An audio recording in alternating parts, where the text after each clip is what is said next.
তো আজকে রবিবারের বাজার, অল্প করে মাংসের তরকারি বানাবো। তো মাংসের ঝোল বানানোর জন্য আমি শর্টকাট কিভাবে বানাচ্ছি দেখে নিন। আজকে বেশি টাইম নেই, ওই জন্য বলি শর্টকাটে যেইভাবে হোক তরকারি করতে হবে। ওর জন্য দিয়ে দিলাম পেঁয়াজ কুচি।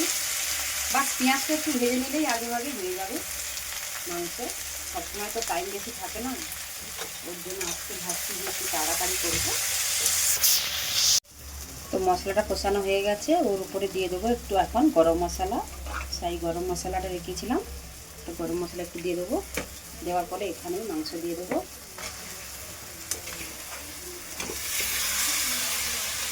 আর ওর মধ্যে আলু ভেজে রেখে দিয়েছি, আলু ছাড়া তো মাংস ভালো লাগবে না, তোর জন্য মাংসের ঝোল মানে আলু।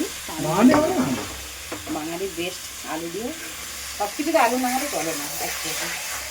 তার জন্য এখন কষিয়ে নেবো ভালো করে, একদম অল্প তেল দিয়ে।